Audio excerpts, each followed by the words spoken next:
Warahmatullahi wabarakatuh. Baik lagi sama kita di acara 12 malam podcast dengan gue Ivan. Aku April. Ya, di kesempatan hari ini gue bakal bacain cerita dari sepasang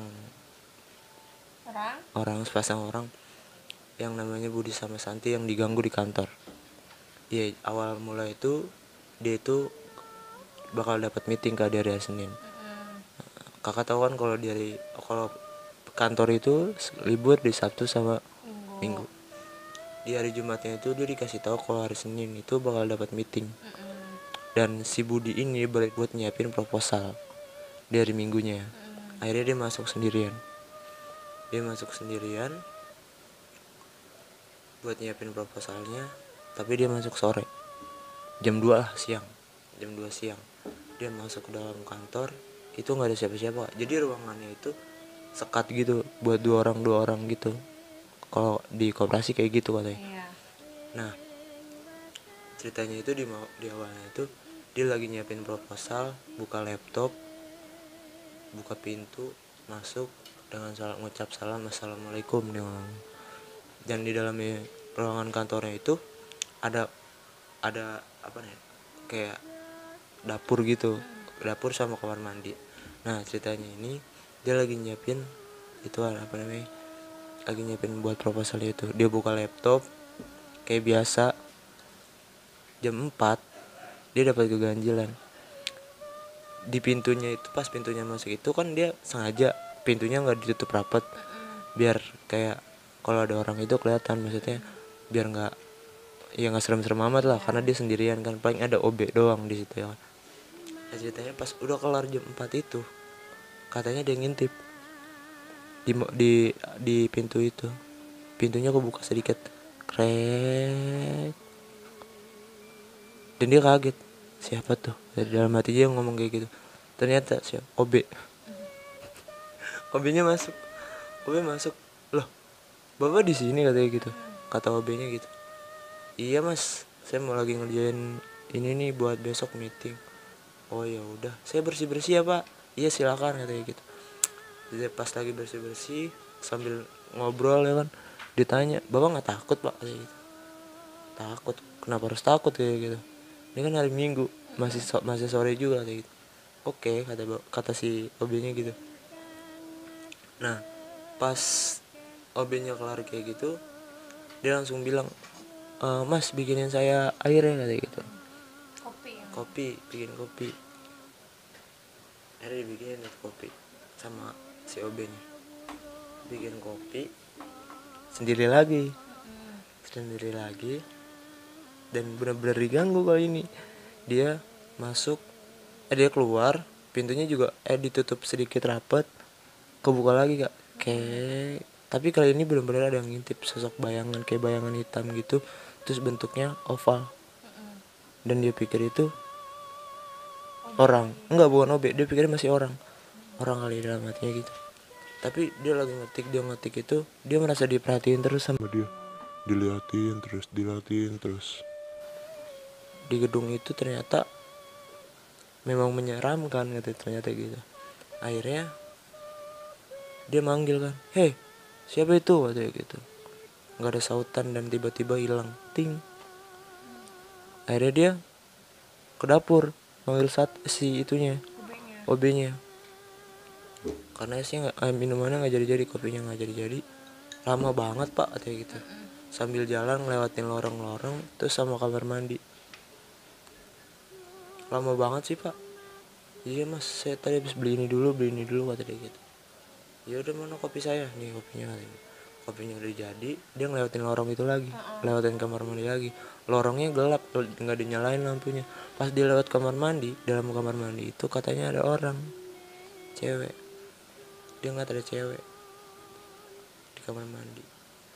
Akhirnya dia jalan lagi biasa aja. Itu keganggu terus kayak gitu terus, keulang terus. Akhirnya pekerjaannya kelar buat meeting besok. Nah pulang dah tuh dia, besokannya balik lagi ketemu sama Santi. Dari Senin abis meeting dia balik lagi ke kantornya, di kantor tempat dia kerja itu, tempat tadi yang diganggu itu. Kelar, berdua balik lagi sama Santi ke dalam. Si Santi juga sama, Santi merasa ada yang merhatiin di depan pintu, bentuknya oval. Karena dia takut katanya, dia sambil mainin handphone gitu, berharap kalau itu orang. Singkat cerita, sore nih, udah sore, udah nggak ada, itunya juga udah nggak ada, maksudnya udah nggak ada yang mengenai dia. Pas sore mau pulang, pekerjaan dia belum kelar, lama. Bukan, si Santi sama si Budi belum ada yang belum kelar kerjaannya. Jadi pulangnya itu dia mau pulang bareng gitu, si Budinya ngerjain yang dia mau kerjain. Si Santi lagi-lagi ngerasa kalau ada yang merhatiin. Dia udah merhatiin sambil main handphone. Dia bilang, ayo dong cepet, dalam hatinya ayo dong cepet, saya udah merasa gak nyaman di sini, kata dia gitu. Si Budi bilang, kenapa San? Enggak Mas, kata dia gitu, nggak apa-apa, bete aja, katanya gitu. Sebentar ya Mas, sebentar ya San, ini dikit lagi kok, katanya gitu. Akhirnya dipercepat kerjaannya. Santi udah cepetan, gue udah ngeliatin, dalam hatinya kayak gitu. Dalam hati kayak bilang, cepetan, gue diliatin kayak gitu. Akhirnya mungkin si Budi ini ngerespon dan ngeliat kayak si Santi udah bete kayak gitu. Akhirnya dia keluar, yaudah San, ayo kita pulang, kayak gitu. Pulang deh tuh dengan kantor yang kosong. Dia pulang, si OB-nya juga udah pulang deh tuh dia ceritanya. Pas pulang ditanya sama Santi di jalan, Mas emang kerjanya udah kelar? Belum. Loh kok Mas ngajak pulang? Aku merasa ada yang merhatiin, katanya gitu. Nah ternyata sama si Santi, sama Mas, aku juga, katanya gitu. Itu kenapa ya, katanya gitu. Nggak tahu ya, katanya gitu. Aku merasa ada sosok hitam yang merhatiin kita. Sama aku juga, katanya gitu. Dengan ngomong santai kalau dia sama diperhatiin kayak gitu. Dan kemarin aku juga sama kayak gitu. Dan lebih parahnya lagi, aku kayak ngeliat sosok wanita di kamar mandi. Jadi dia panik ya kan, Mas gimana dong Mas, besok kan kita masih kerja, katanya gitu. Ya nggak apa-apa, santai, kata dia gitu. Kan emang seharusnya kita percaya ada gituan, katanya gitu. Kan masing-masing alam ya, kata Budi gitu. Ya udah iya, kata dia. Akhirnya dia balik lagi kerja santai ya kan, kerja biasa. Si Budi ke kamar mandi, ceritanya ngeliat ada cewek lagi. Badannya basah, dari belakang kelihatan basah, kayak abis nyebur gitu, basah. Akhirnya dia lari buru-buru ke depan, Santi ke kantin yuk, katanya gitu. Yaudah iya Mas, ayo gitu. Dia cerita ke Santi, dia nggak cerita, besokannya baru cerita kalau saya bisa ngeliat cewek. Si Santi panik sambil main handphone. Mas dia ngechat ke Santi, ke Mas Budinya, Mas kita pulang aja, kata dia gitu. Nggak berani ngomong, jadi hening banget, benar-benar hening gitu. Jangan, nanti aja, kata gitu, pekerjaanku belum kelar, kata gitu. Pulang aja, mau pulang, pintunya tiba-tiba kebuka sendiri. Akhirnya pulang dua-duanya, takut gara-gara itu, kaget juga mungkin. Akhirnya dia bilang ke cerita yang lain kalau di ruangannya itu ada gituan, ada setan. Yang lain nggak percaya, akhirnya sampai tukeran ke yang lain. Tukeran lah ceritanya nih, dia tukeran kantor, tempat dia ngerjain tugas-tugas itu sama diganggunya. Dan lebih parahnya itu, dapur yang di dekat kamar mandinya itu berantakan banget. Padahal sebelum si Budi sama Santi ini pindah, itu masih biasa aja, rapi gitu ya kan. Ini lebih berantakan, katanya gitu. Sampai si Budi itu ditegur, Budi apaan sih, kok kamu ngajakin pindahan tapi kantor kamu berantakan banget, katanya. Enggak, rapi aja kok, pas kemarin aku keluar aku lihat bener-bener rapi, katanya gitu. aku sempat minum di dapur itu katanya gitu. Sampai akhirnya, loh ini kenapa ya butuh saya, tahu katanya gitu. Kata Budinya ngomong gitu, nggak tahu. Dan dia tuh sendirian yang pindah ke situ, ternyata sama dia. Dan lebih parahnya lagi tuh kan si dapurnya tiba-tiba berantakan, dan dia benar-benar ngeliat cewek, sosok cewek yang benar-benar dinampakin, cewek yang basah, benar-benar basah.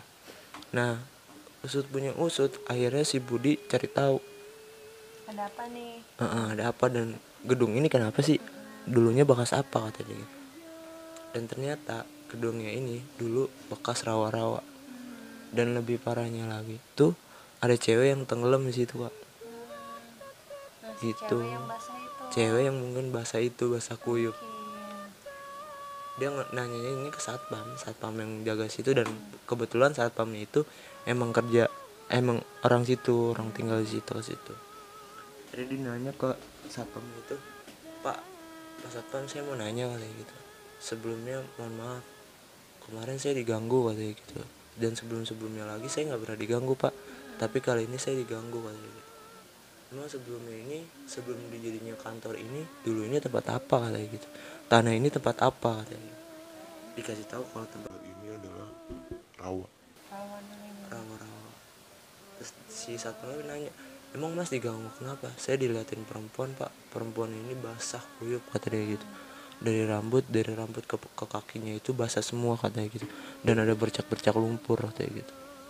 Bapak satpam ini bilang kalau ya memang di sini dulu ada perempuan yang tenggelam katanya gitu. Dirawat dulu. Dan akhirnya si Budinya itu tahu, dan dia nggak cerita ke siapa-siapa. Dia bilang biarin gue pendam di sendiri aja, biar yang lain nggak takut dan merasa nggak terganggu gitu. Sampai akhirnya si Budi balik lagi kerja biasa aja. Dia alhamdulillahnya nggak dapat gangguan lagi kata dia. Dan setelah seminggu dia dapat gangguan lagi. Tapi lebih parah lagi, sosok yang awal ini lebih parah dibandingkan yang pertama, kedua, dan ketiga. Dia mau kamar mandi ceritanya. Dia mau kamar mandi, ceritanya mau buang air. Setelah buang air itu nggak ngapa-ngapa. Pas keluar, keran nyala sendiri, curr gitu. Perasaan saya nggak nyalain air kata gitu. Ya Tuhan, dalam hatinya gitu, sambil bilang, kalau emang ini orang, kalau bukan orang jangan ganggu saya, karena saya nggak pernah ganggu kata dia gitu. Sampai akhirnya dimatiin airnya, dia keluar, balik lagi ke tempat duduknya, tempat meja kerjanya, sambil nyalain sholawatan. Saking takutnya dia nyalain sholawatan, maksudnya biar nggak diganggu. Tapi makin parah, si Santi malah bener-bener kayak dia tuh merasa diawasin terus. Si Santi ini emang belum pernah lihat, tapi dia merasa diawasin terus. Dia itu salah satu orang yang peka kayak gitu. Enggak dia merasa diawasin, tapi emang belum pernah dilihatin, tapi dia kesurupan. Kesurupan sampai manggil semua yang ada bos-bosnya itu sama teman-teman di kawanan itu, karyawannya itu pada ngeliat dia, si Santi katanya gitu. Akhirnya diobatin, sadar. Dia ngasih tahu, saya ngeliat perempuan di lorong itu kayak gitu, di lorong yang mau kamar mandi katanya gitu.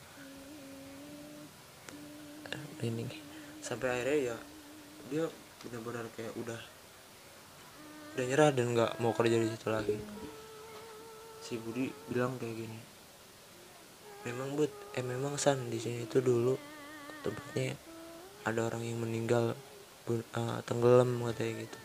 Jadi di sini perempuan itu kayaknya sih ganggu kita katanya gitu. Akhirnya, dan ceritanya lagi, si Santi pulang, dia dapat mimpi kalau perempuan yang ini tenggelam dan dia minta tolong katanya gitu. Dia minta tolong, tapi si Santinya ini bilang saya nggak bisa nolongin katanya gitu, karena ya itu emang kehidupan kamu katanya gitu, dan saya nggak bisa nolongin kamu, maaf katanya gitu. Sampai akhirnya dia balik lagi bilang ke Budi, kalau saya dimimpiin sama perempuan yang ada di kamar mandi katanya gitu. Akhirnya dia kayak makinan parah ya kan, makinan parah. Jadi dia tuh kayak merasa gue harus pindah dari sini atau gue tetap di sini katanya gitu. Kalau gue pindah, gue nggak bakal punya pekerjaan yang sebagus ini. Yang kedua, gue bakal jadi pengangguran katanya gitu. Dan yang lebih parahnya lagi, kalau gue tetap di sini, gue bakal diganggu terus katanya gitu. Iya sih. Kayak gitu. Bingung dia juga kan. Masih bingung lah. Sampai akhirnya bos-bosnya ini bilang kalau tempat ini gimana kalau kita ngajiin gitu. Solusinya begitu. Di ngajiin tempat itu, kita ngedoain almarhumah ini biar tenang katanya gitu, biar dia merasa nyaman, bukan merasa nyaman sih, merasa terbantu lah, tenang, terbantu gitu. Akhirnya didoain sama mereka semua, sampai itu rumah jadi wangi banget. Tiba-tiba jadi wangi ruangan itu, bukan wangi karbol kan, wangi-wangian gitu. Dan ternyata dia benar-benar, si perempuan ini merasa tertolongi setelah didoain kak. Gitu. Jadi itu perempuan yang ada di dalam kamar mandinya itu pernah tenggelam dan mungkin kurang doa kali ya. Jadi akhirnya ditolong sama karyawan-karyawan itu buat ngajuin tempatnya itu, selamatan rumah, selamatan gitu. Akhirnya itu deh ceritanya, sampai sekarang dia udah gak pernah diganggu gitu. Doa pokoknya segalanya. Doa membantu segalanya. Jadi itu aja teman-teman cerita hari ini ya. Saya merasa lelah sekali sepertinya. Oke, jangan lupa teman-teman, jangan lupa buat subscribe, komen dan like yang pasti, biar kita lebih semangat lagi. Bantu kami untuk mengejar. Jangan lupa apa? Dengerin ini jam 12 malam ya pasti. Pakai headset. Suaranya pulin dah tuh. Soalnya kita ngomong agak sedikit gitu. Kenal lah. Tidak, men, terima kasih atas waktu dan kesempatan, dan terima kasih buat ngeklik video ini, dan ciao.